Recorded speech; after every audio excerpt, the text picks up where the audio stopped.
Comme vous le savez, Son Excellence Félix Antoine Tshisekedi Tshilombo, président de la République, chef de l'État et garant de la nation, est très regardant pour toutes les questions liées aux droits de l'homme.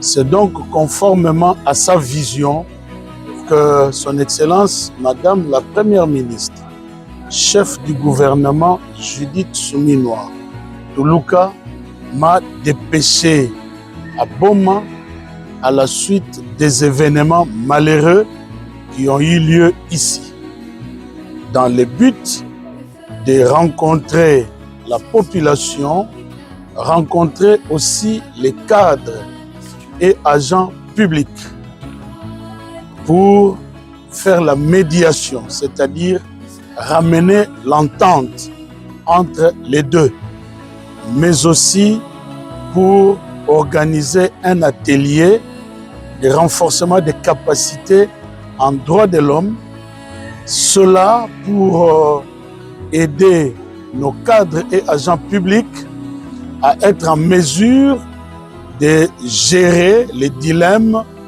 fermeté dans la lutte contre la criminalité,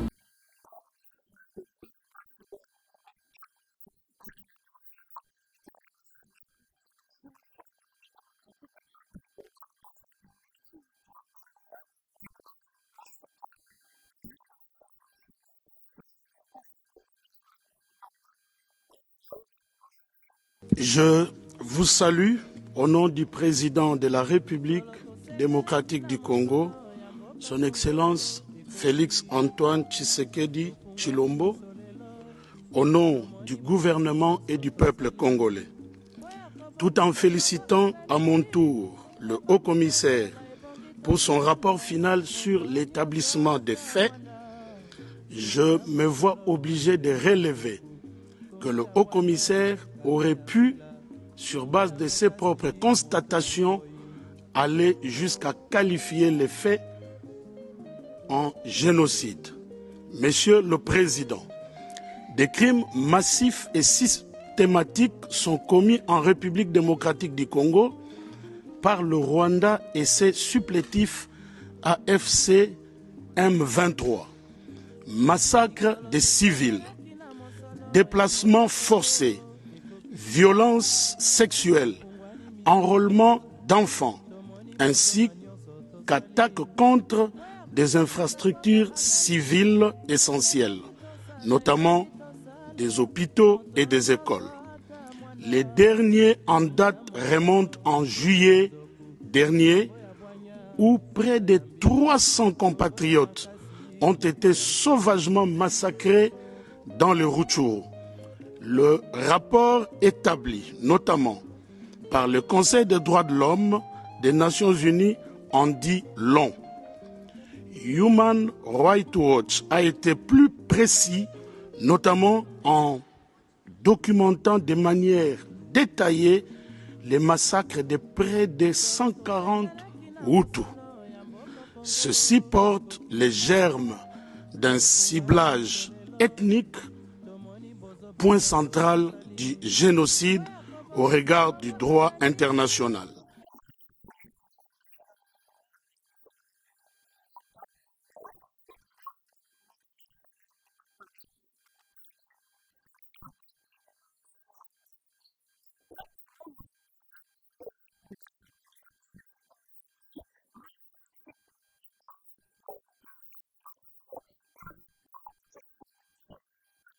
Je pense que si les dirigeants du monde restent logiques, nous n'aurons pas difficile à les convaincre sur le génocide qui est commis en RDC. Parce que dans les rapports mapping, comme dans les différents rapports des experts des Nations Unies, je vais même souligner que même cette année, il y a un rapport du haut-commissaire des Nations Unies aux droits de l'homme qui confirme la présence des troupes rwandaises en République démocratique du Congo.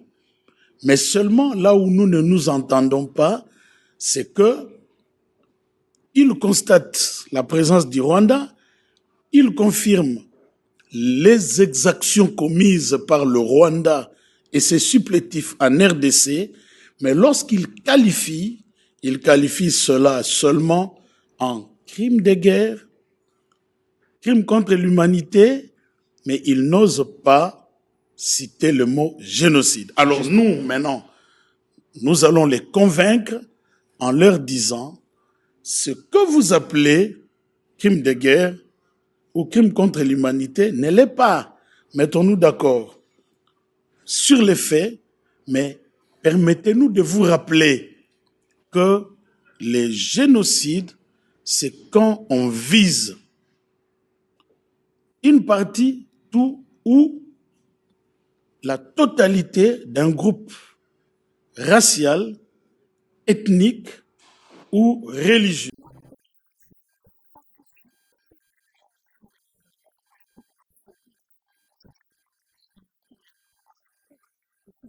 Les hommages les plus déférents.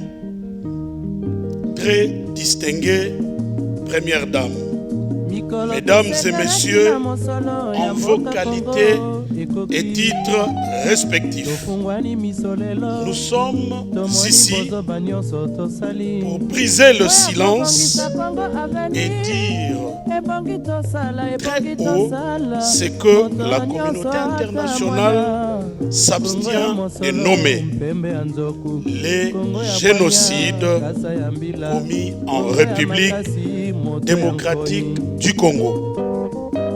Il était temps que les Congolaises et Congolais puissent dénoncer les génocides commis en République démocratique du Congo par le Rwanda de Paul Kagame.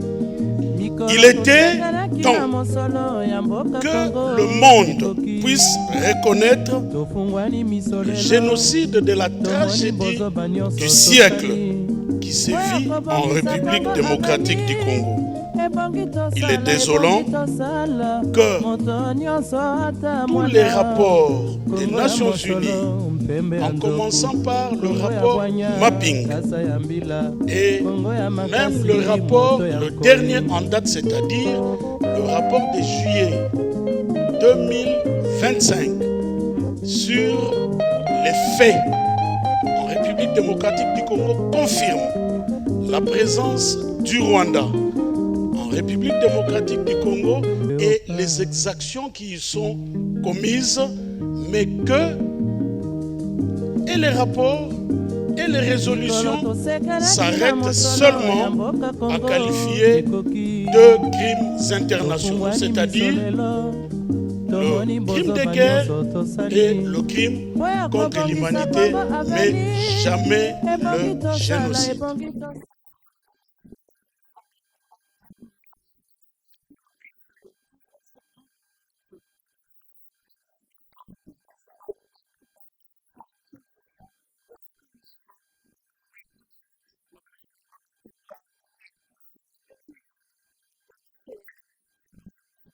Je pense de la communication de quelqu'un qui a dit que le FONAREV ne fait pas bien son travail. Et il veut savoir ce que je pense de cette déclaration que nous avons vue hier dans les médias. Je réponds en ces termes. J'ai la particularité d'avoir géré pendant un temps comme vice-ministre de la Justice et contentieux international, puis ministre intérimaire de la Justice, garde des Sceaux, le FRIVAO. Actuellement, je gère à travers mon ministère des Droits humains le FONAREV. Ce sont là les deux institutions ou établissements publics consacrés à la gestion des dossiers de victimes en République démocratique du Congo. Donc, je puis, plus que quiconque, donner le témoignage suivant. Le FONAREV fait bien son travail.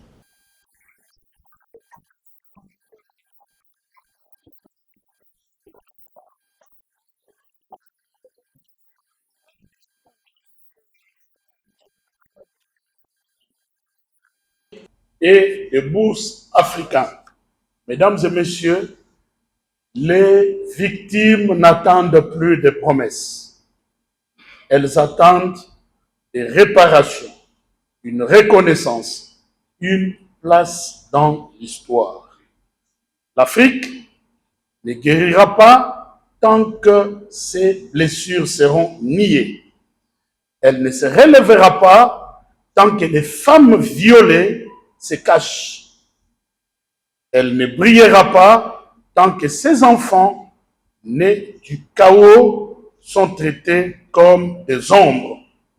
C'est ici, à Kinshasa, que nous avons choisi de rompre avec le silence. C'est ici que nous avons commencé à dire aux victimes, nous avons entendu, nous allons réparer. Et si demain, un enfant demandait ce que l'Afrique a fait pour les siens, alors que ce forum soit la réponse. Ils se souviennent que des dirigeants, des survivants, des juristes, des ministres se sont levés pour dire non. Mesdames et messieurs, il me reste finalement à formuler le vœu suivant. En rentrant chez vous, chez nous, parce que vous êtes africains, les Congolais sont africains. Chers partenaires, en rentrant chez vous, chez vos partenaires, n'oubliez pas ce qui se passe en RDC. Ce pays est en train de connaître le drame que le monde n'ait jamais connu. C'est qu'il y a ici déjà plus de 10 millions de morts, 10 millions de victimes survivantes, impactées par la situation de l'Est du pays. Et si notre population est aujourd'hui estimée à un peu plus de 100 millions, ça signifie que 20% de la population congolaise est impactée directement par les affres d'un crime ignoré, d'un génocide. Nous n'avons pas de honte ni de peur à nommer l'auteur. C'est le Rwanda de Paul Kagame.